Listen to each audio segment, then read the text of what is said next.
Votre corps est toute lumière, avec la voix de Cédric Jean. L'arbitraire invente des limites parce qu'au-delà des limites, il y a l'inconnu, le mobile, l'informel, c'est-à-dire la peur. Faites-vous une alliée de la peur. C'est un reflet non avoué de votre ignorance. C'est votre incapacité à comprendre une situation puis à en admettre l'enseignement. Jamais immobilisme ne signifie stabilité. La stabilité n'est pas une fixité, mais un équilibre. Les voies de communication entre le formel et l'informel, le dense et le subtil ont toujours été ouvertes à celui qui est lui-même ouvert. Il n'y a pas de différence. Les frontières sont vos propres créations. Ne méprisez rien, ne rejetez rien. Tout est question de nourriture dans cette vie. Je dois vous en conter les beautés, je dois aussi vous conter le trésor qu'elle peut vous aider à cultiver car, en vérité, elle est sacrée. En fait, vous croyez manger, mais vous ne faites généralement qu'ingérer, engloutir de la nourriture par automatisme. Vous ne vivez pas, vous existez. Nourrissez-vous en conscience.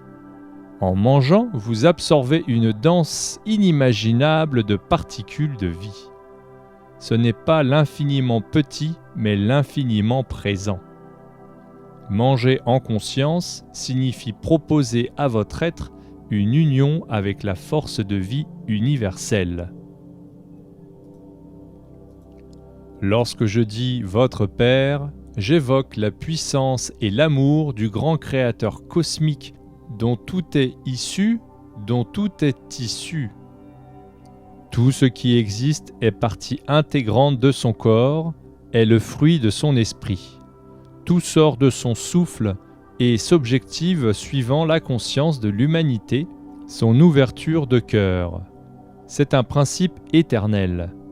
C'est l'amour-énergie avec laquelle chacun a la possibilité de communier. C'est la véritable Eucharistie que je suis venu restituer à l'humanité. Sachez savourer le goût et la force de l'instant présent. Le Père cosmique dont je parle est le Père-Mère de toutes les galaxies. Les peuples anciens l'appelaient le Melchisédek ou le Manu ou le Logos planétaire. Il y a l'unique et ce qu'il incarne à divers degrés dans des milliards de galaxies. Que chaque corps ait sa juste mesure, car la privation et la surabondance sont toutes deux des insultes faites à l'harmonie. Un temple bâclé ou un lieu sacré que l'on surcharge de dorures et de pierreries ne représente guère plus qu'un hommage à l'ego. La recherche des aliments devient un idéal vers lequel chacun doit tendre. Un édifice se détruit d'abord par sa toiture, par sa charpente, et votre toiture à vous, c'est votre confiance, votre charpente, votre volonté. Bien nourrir son corps, respecter ses contingences, c'est une forme d'amour. Il faut l'honorer, le préserver, le purifier. Les excréments eux-mêmes ne sont pas souillures, mais transformations, potentiel de régénération.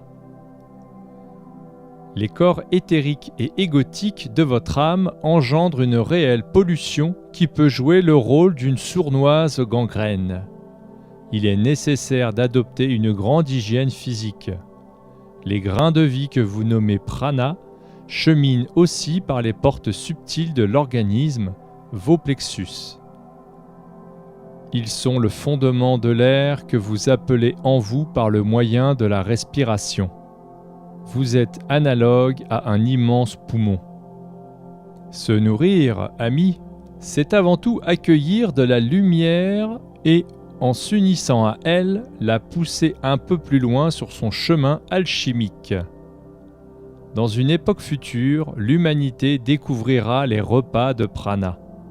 Ce sera un pas de plus vers la transparence à laquelle je vous convie, tout comme le végétarisme peut en être un aujourd'hui. Tous ne sont pas des témoins de la lumière intérieure, mais c'est la marque qu'un portail s'est entrouvert, qu'il faut pousser progressivement. Vous avez la capacité de devenir les premiers ambassadeurs de mon Père. Le végétarisme est le signal qu'une brèche a été pratiquée dans les habitudes et les pseudo-nécessités cristallisées des temps anciens. Les vieilles mémoires sont appelées à se désenquister. Des maîtres m'ont inculqué des techniques dans mon enfance, il y a 2000 ans, mais cette aide sert peu, n'est pas suffisante dans les moments critiques. La pratique qui vous est demandée aujourd'hui, c'est de laisser s'éteindre en vous ce brasier qui depuis si longtemps s'écrie « Je veux », d'une volonté tellement personnelle, tellement guerrière. Ouvrez votre main plutôt que de serrer votre poing et de vous raidir. Que tout en vous soit fluide, la solution passe par cette nécessité. C'est sur cette voie de l'impersonnel que vous trouverez votre véritable personnalité. Le lâcher-prise devient le maître mot de l'ère qui s'ouvre maintenant. Personne n'est à convaincre de quoi que ce soit. Ce n'est pas un défi. Vous ne vivez que des événements qui ont pour but de mettre en évidence la nécessité de se lâcher prise. Celui qui a admis cela commence à voir ses épreuves se transmuter en enseignement. Je vous l'assure, pour l'amour qui cherche à se répandre dans sa manière dense de votre monde, la notion de défaite n'existe pas. Ce qui entretient faiblesse et maladie, c'est avant tout le fait de se voir faible et malade. Quiconque marchera donc à mes côtés sur le chemin de la consolation et de la régénération doit d'abord dissoudre en son propre nid les vieux schémas que le non-amour y a installés.